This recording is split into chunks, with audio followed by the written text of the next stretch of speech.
ladies and gentlemen. The story you are about to hear is true. Only the names have been changed to protect the innocent. NBC brings you Dragnet.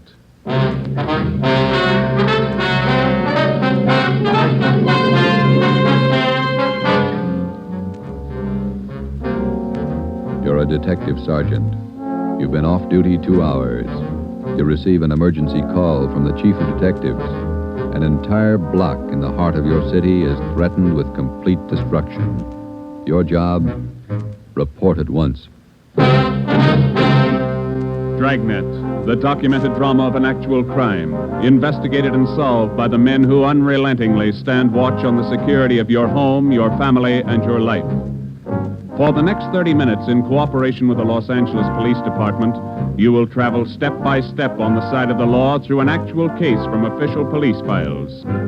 From beginning to end, from crime to punishment, Dragnet is the story of your police force in action.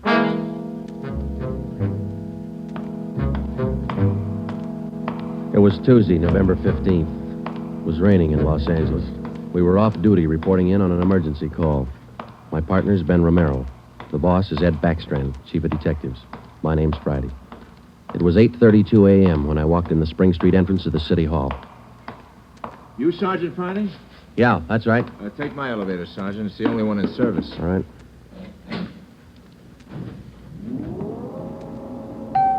I'll run you up to 16. The chief's waiting for you up there. What's the pitch? Only one elevator in service out of 10? The place looks deserted. What's going on? Nobody in the building. All the office people been sent home. Lots of trouble. Somebody declare a holiday? No joke, Sergeant. Big trouble. All right, you convinced me. What is it? Here we are. 16th floor. Over here, Friday. Hi, Joe. Hello, Ben.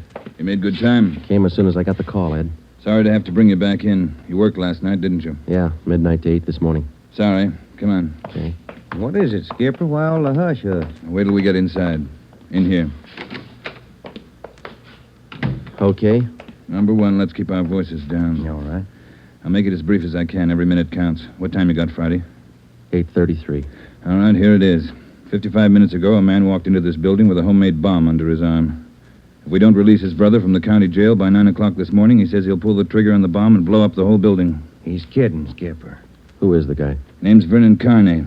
Here's his package. He and his brother have been in and out of jail since 1937. Small-time thieves. Yeah. There's the FBI kickback. We had him once before, both of them. Brother's name is Elwood, serving a year for car stripping. And this two-bit thief is sitting here in the city hall with a bomb on his lap? That's right. In the next room. What kind of a bomb is it, Ed? You think he's bluffing? Could be bluffing, but the crime lab says no. Lee Jones from the lab get a look at it? Been in there twice. One end of the box is glass. Says you can't see much without a closer look, but you can't get near the guy. What do you want us to do? It's a volunteer job. You can take it or leave it. I won't order you to do it. How you want to handle it? You sure you want a piece of this one, Romero? No, he doesn't, Ed. He's got a family. Get me another single man. We'll give it a try. Wait a minute, Joe. What makes this job so different? Anytime we kick a door in, we never know what's on the other side. That's what makes it different. This time we do. No, you're not going to cut me out. Not the only time I know what I'm getting into. All right. Chandler's tried. Hannon, Davis, Watson, they've all tried. This guy Carney knows what he's doing. He's no pushover. But somebody's got to get that bomb away from him. Friday, Romero, it's your baby now. I looked at my watch. It was 8:36. We left Backstrand and started down the hall. If Carney was going to make good his threat to blow up the building by 9 o'clock, we had exactly 24 minutes to talk him out of it. Ben and I figured we'd better look him over first and then work out some kind of a plan. Maybe just talking to him would do it. Vernon Carney was sitting in a straight-back chair against the far wall facing the door. He was seated between two windows that looked out over the city.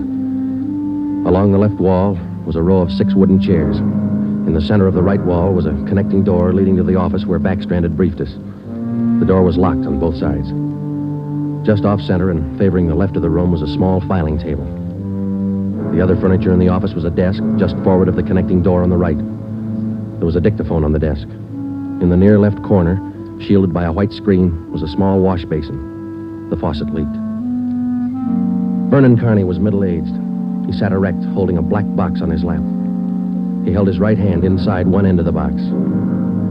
Ben and I stood there for a minute and looked at him. Then we walked in the room. What do you say to a man with a bomb? That's close enough. Cigarette, Carney? I'm not smoking right now. What are you trying to prove? You know what I want? We're not going to let your brother out of jail. You got until 9 o'clock to change your mind. According to that clock on the wall, you got 24 minutes. If we go, you're going with us, Carney. Don't take much of a brain to figure that, copper. What made you think you could get away with this? Haven't yet. It ain't 9 o'clock. Unless that clock's slow. Haven't checked it against my pocket watch lately. That's the one that's running this show. Have you given any thought to all the innocent people that are going to go up with that thing of yours there? My brother's innocent.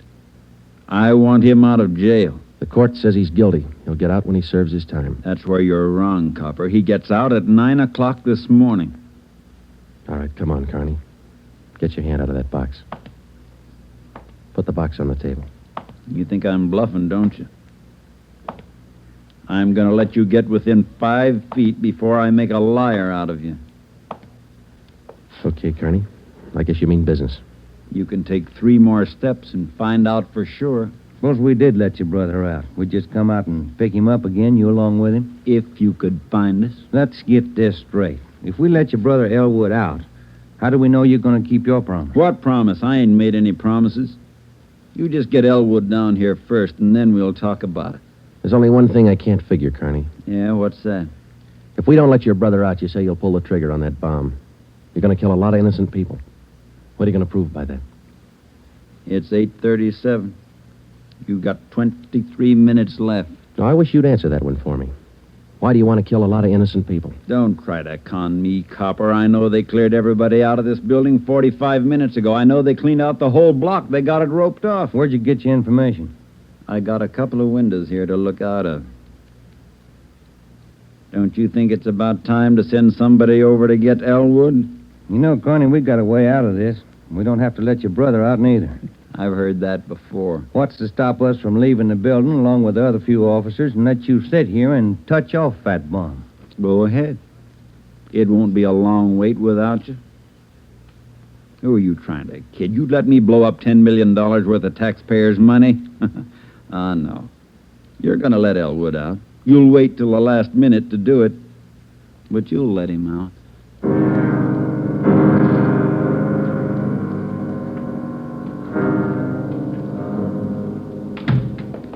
Ed, I'm still not convinced Carney can back up what he says. Then why didn't you take the box away from him? Yeah.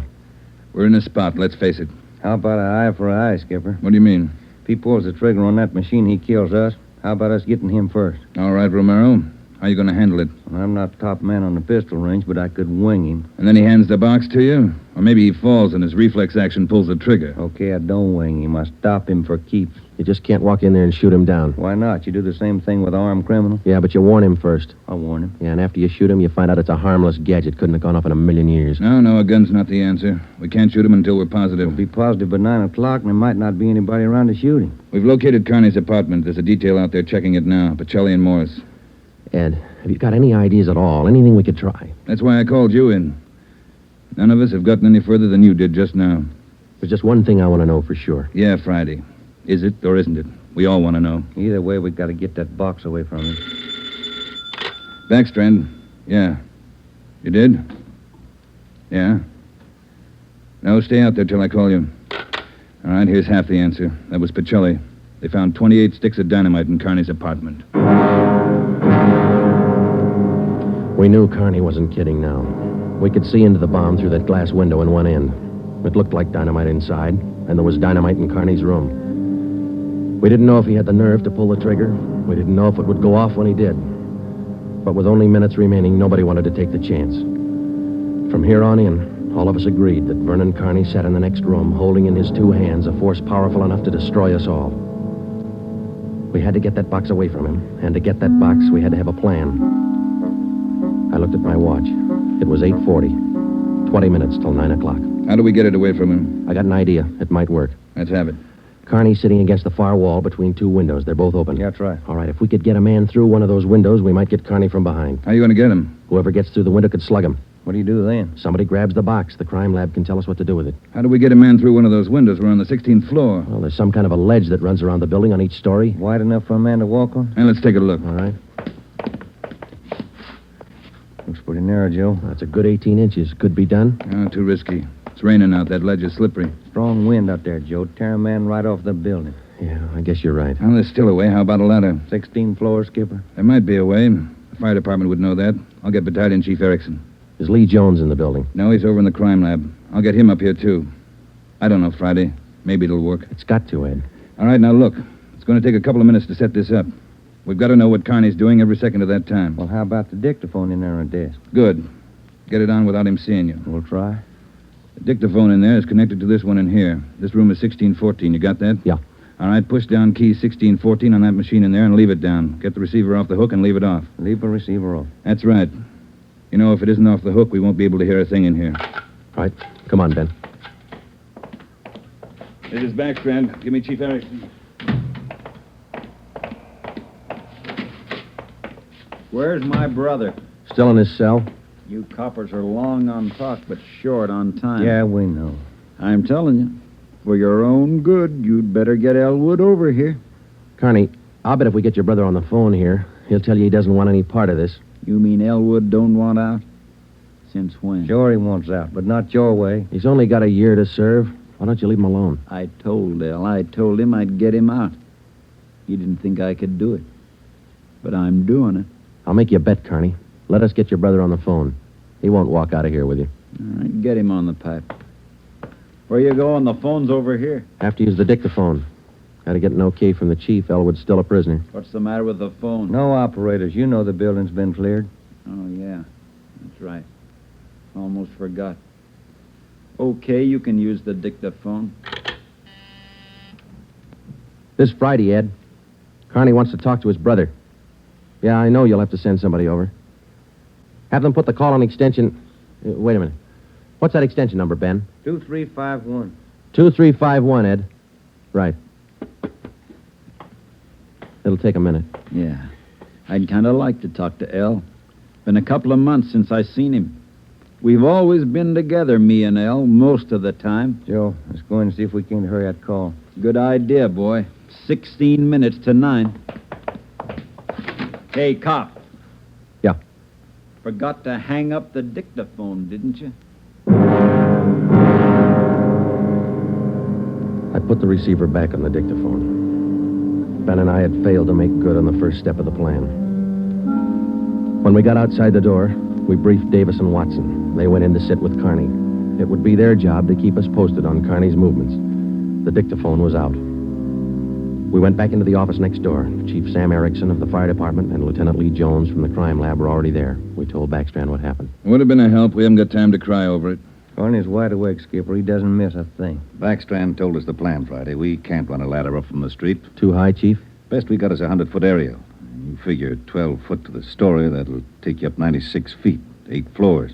And we've got the latest equipment. What's the idea you had, Jones? Sam, can you get hold of a pump here in a hurry? Sure, we got a lot of scaling ladders, but you got nothing up there to hook 'em on. You figure on dropping down from the floor above? That's right, and I figure a pump here would do it. Sure it would. You could make it fast to the windowsill up there, but you got a 1.5 ledge in the way. No, what you want is a lifeline. You mean lower a man on a rope, Chief? Yeah, Romero. That's the quickest and the quietest. Could you rig it so one of my boys could do it? Sure, Ed. What's the risk? None if you work it right. We'll strap on a life belt. Give the man heavy leather gloves. 2 of my men will lower him down. Pick your lightest man. What do you think, Lee? That's it. What do we do with the bomb when we get it? I figure that box Carney's holding is about a foot square. Here's what I'll do. I'll get you a bucket with a 1.5 foot mouth. It'll be full of water. Yeah? I'll have it right outside the door to that office. When you get that box, place it in the water. We'll get the bucket out of the building as fast as we can. And once we get the bomb underwater, we're in the clear. And I can't promise you that, but it's the safest way to handle it under the circumstances. All right, that's the procedure. Sam, you take care of your end. Right away. I'll get a detail to give me a hand down on the street. We'll have a car ready to take the bomb to a safe area to decommission it. Work as fast as you can. Come on, Sam. It's our baby, Joe. That's right. Which part of it you want, the rope or the bomb? You call it. Fire Chief Erickson says the lightest man on the rope. That's me, Joe. All right, I'll get the bomb out of the building. Okay, that's the routine. But carry this with you. The man that comes down on that rope has one chance to make good. You slug him and make it count because there's no second try. Yeah. And, Joe, when you grab that box, you got to get it away from Carney before he can squeeze the trigger. Then you got to get it down into the street. The elevator. You know how to operate it? Well, that's pretty simple, but I'll double-check with the operator. Better do it right now. Okay. Ed, we better get Carney's brother on the phone for him. He seemed anxious. Might be a pretty good stall. All right, Romero. That's the outside phone. Get the city jail. All right, Skipper. Get going, Friday. Okay.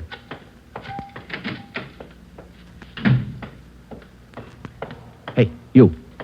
Elevator man. Yeah, Sergeant.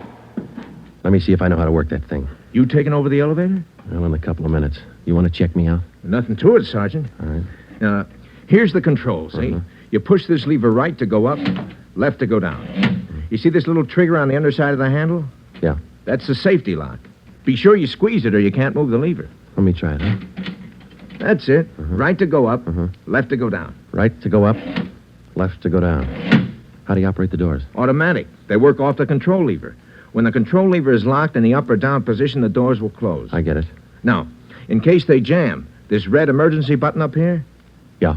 Push it. If that doesn't close them, we call the repairman. Okay, I think I got it. You sure now? I've had my orders to get out of the building. I'll just leave the elevator right here and take the stairs down. All right. Thanks a lot. Sergeant, just curious. You going to take the bomb down in this car? We're going to try. You won't have any trouble. We haven't had an elevator failure in 18 months. The elevator man turned and went down the stairs. Outside of a handful of volunteers and a man with a bomb, the city hall was now cleared. I started down the corridor and met Ben outside the office. He told me that Lee Jones and Chief Erickson were on their way up in the freight elevator at the rear of the building with the necessary equipment. The 2 fire department volunteers were with them. The phone call had been put through to the city jail, and in a moment, Elwood Carney would be ready at the other end of the line. We went in to tell Carney. I told him over at the jail to put the call through on extension 2351. Yeah. When's it coming through? Right now? You got Elwood with you? No. Look, Carney, we told you we'd get him on the phone for you. The call will be through in a minute. Minute's a long time, cop. You only got 12 of them left. Elwood's going to talk you out of this. Oh, sure. Sure, everybody's going to talk me out of this. First it was them other 2 cops, the little Porky guy and that other monkey. Then you and this Dixie Doughhead here, and now it's Elwood. Come off it, will you, and get my brother over here. That's him. It's your brother, Carney. I'll get him. Stay put, you. Just gonna get the phone. You want to talk to your brother, don't you? I'll take care of the phone. We'll disconnect it for a while. Now get it straight, copper. I'm through with your stinking rotten lying. I want Elwood here. And I want him now. Bring him here before I blow you all to pieces. What's going on? Who threw that phone out in the hall? I did. You want me to go out and pick it up? Carney, that's not going to get you anyplace. You the big boss around here? Maybe. Are you or aren't you? I answered you. All right, big boy.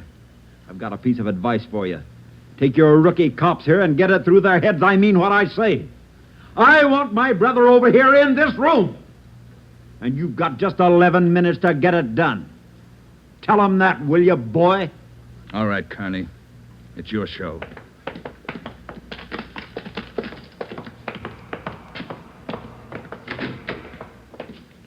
All right, we got to work fast now. Jones, everything set for you? Got the bucket with the water right here. Car's waiting down in the street. Right. Erickson, your boys ready? Upstairs, waiting. And we all know what to do. Ed, I got to have somebody to give me a hand with Carney when he falls. I'll be in there with you, Friday. Ready to go upstairs, Chief? Anytime. Oh, one thing you ought to know. What's that? Strong wind coming up. About 20 mile an hour out there right now. That going to louse us up? No, but it's going to increase the sway. Got to allow for it. How you mean? Wind's coming from the south. We'll lower you just to the right of the window. If I figure it correctly, the wind will do the rest. Bigger risk, but we don't control the weather. How you going to do it, Ben? As soon as I get in position, I'll reach in through the window on his right. I'll use the billy. Try to catch him on the right side of his head. One good hit should put him away. Let's make it 2 and be sure, huh? Right. You ready, Chief? Now, let's go. Ben. Yeah? Nothing. I'll be careful. You too, huh? What's the time, Friday? 8:50. Shouldn't take more than a couple of minutes for Romero to get down to that window, lest the wind gives him trouble. Jones, no use you sticking around. I'll give Friday a hand. That's my job. We got to keep you alive to decommission the bomb. Bum joke. See you downstairs.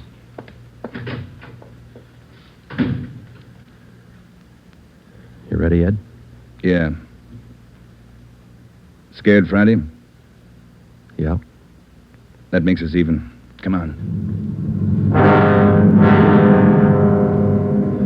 Ed Backstrand and I went into the next room with Vernon Carney. Our job was to keep him occupied until Ben was lowered to the windowsill from the floor above. Ben was going to make a try from the window on Carney's right. Somehow, we had to keep Carney's attention on us and away from that window. If anything went wrong and Carney got out of position, the plan would fail. If Ben was spotted, the plan would fail. If Chief Erickson didn't estimate the force of the wind correctly, the plan would fail. After Ben slugged Carney, my timing had to be perfect. If it wasn't, the plan would fail. I looked at my watch. It was 8 minutes to 9. Carney, anything we can say that'll make you change your mind? I've asked you 100 times. Now I'm ordering you. You're going to get to a phone and have somebody send Elwood over here right now. I'm through waiting. Now move. You ripped out the phone, Carney. Well, find another one. I told you I'm sick of your two-bit stalling. We've got until 9 o'clock to make up our mind about this. You had until 9. But you wouldn't do what I told you. Now I'm cutting you short. You guys have got exactly 1 minute to get a phone in this room where I can hear you call the jail and have them send Elwood over here. You said 9, Carney. All right, Joe. We'll give him what he wants. Davis, unlock the connecting door to this office. I'll get the phone, Ed. Will the cord reach? Yeah. Your brother's a prisoner. He's in our custody and he's under our protection. We can't place his life in jeopardy. Why not leave it up to Al? Here's the phone, Ed. Yeah. Kenworthy, this is Backstrand. We want Elwood Carney over here at City Hall. His brother wants to see him. Explain the situation. If he wants to come, get him over here. Leave it up to him. Room 1614. You'll have to use the freight elevator. And tell him to hurry. Yeah. Tell him to hurry. That's the only smart thing you've done today. Now, why don't you go next door and figure out another angle? We'll wait for Elwood, too. You don't think I'd let you get out now, do you? We're all going to wait right here for my brother. In case he don't show up, you're going to see me pull the plug. Just sit down. Not so close. Right where you are, sit down.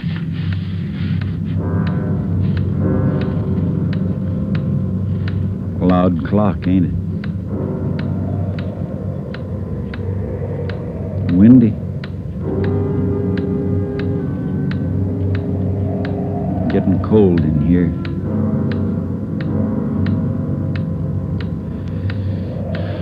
Sure a loud clock. Real windy. Maybe I ought to close the windows. Don't want to catch me a cold. I can turn on the heat. Stay put, cop. Hey, what's that? What's going on? Just the wind, Shut Carney. up! There's somebody out there. I can see his feet. You stupid cops. Pull him up! Get back there, you! Pull him up! Friday, tell him to pull him up. Right. Pull him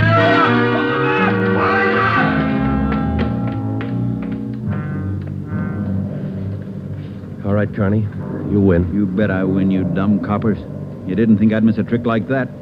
We'll just close these windows, boys. There's one, and lock it. And here's... Here's your brother, Carney. Yeah. Hi, Al. Hi, Vern. You did it. I told you. I told you I'd do it, didn't I? That's far enough for the rest of you. Al, come on over here. You're crazy, Vern. You're crazy. That's what they've been trying to tell me. We're going home, Al. How are you going to do it?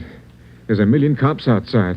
People all over town heard about this. They're holding the crowd back. They ain't gonna stop us now, Al. You'll never make it. Either one of you. I got him this far, didn't I? We'll make it. Vern, you think we could do it? Hey, you. Yeah. You're gonna get a car ready for us, a fast one. Have it in front of the building. Move! All right, Friday, do what he tells you. Right. Hold it. Yeah. If you ain't back by 9 o'clock, the deal still holds. I told him I'd pull the pin at 9, Al, if they didn't let you out. You ain't fooling, are you, Vern? Will that gadget really blow? 4 miles high. You know what that means, Al? Yeah, but they won't let you pull it. We're getting out. All right, copper. Get the car.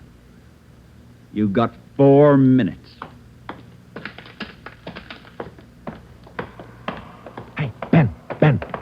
What happened? He spot me? Yeah, there's no time to explain now. Listen, we gotta work fast. Yeah. We had to bring Carney's brother over from the jail. I don't think he cares if they get out or not. He just wants to use that bomb, and for some crazy reason, he's waiting until 9. How much time we got? Let me look. Less than 4 minutes. How about the ledge? You think you can do it? Strong wind. You'll have to hang on like a fly. I don't know. I can give it a try. Okay. Same plan. Every second counts. Now, I can't brief Ed. He's in the room with the guy. It's up to you and me. I'll get on the ledge from one of these offices. I hope I make it. If you don't, we'll know you tried. Hurry. Hey, Ben, wait a minute. Yeah? I forgot. The windows. The one on his right. He locked it. You'll have to crawl around to the one on the left. You got it? Right. Okay. The car will be ready in 2 minutes. Out front. Fine. Elle and I'll just sit here and wait. Gonna be good being back together, huh, Elle? We always were real good together, Vern. Yeah, that's the way brothers ought to be together all the time. Together. Vern, I'd feel better with a gun. We don't need no gun, Elle. We got the bomb. We'll need a gun when we get out, when we get on the road. Okay. Take your pick. They all got 'em. Hey, you, give him yours. I'm not carrying a gun. I left it in the other room. A cop without a gun? Who's kidding who? I left it in the other room. Frisk the big boy, Elle. He's got one. About time for the car, ain't it? 2 minutes to 9. Yeah, this feels like it. Right on his hip. Hey, Vern, look out! Grab him, Joe. I got him. Get the box. Leave that gun alone. I got him, Ben. I gotta get his hand out of it. Run, Joe. Get it in the water. Run!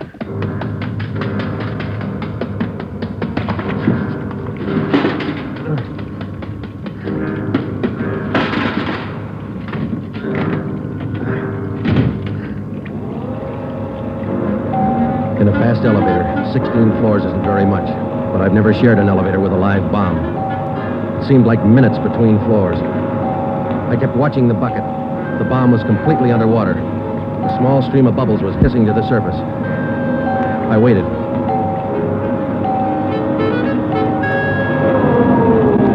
Main floor. I picked up the bucket and ran for the street. I missed the first step. I fell forward. The bucket spun out of my hand. I sprawled flat on the sidewalk. I waited for the explosion.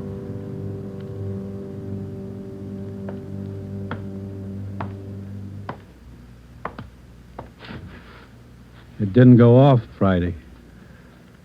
I gave it a good chance, Lee. It was all there. Look, at least a dozen sticks of dynamite. Snyder, bring that over here. Here you are, Lieutenant. Thanks. Here's why it didn't go off. Had it rigged for a hard trigger pull. Would have taken a good yank to set this one off. Yeah. Hi, Joe. Hi, Ben. Clumsy.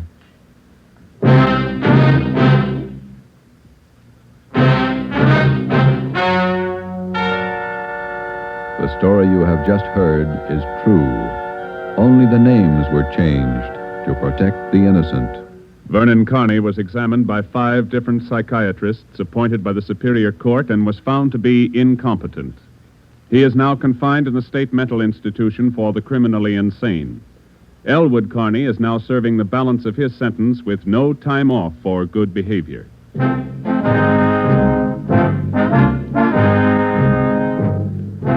You have just heard the 7th in a new series of authentic cases from official files. Technical advice for Dragnet is furnished by the Los Angeles Police Department. Tonight's program is dedicated to Town Marshal Lon T. Larson of the Mount Pleasant, Utah Force, who, on the night of October 15th, 1945, gave his life so that yours might be more secure.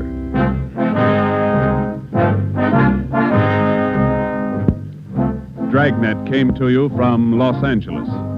This is NBC, the national broadcasting company.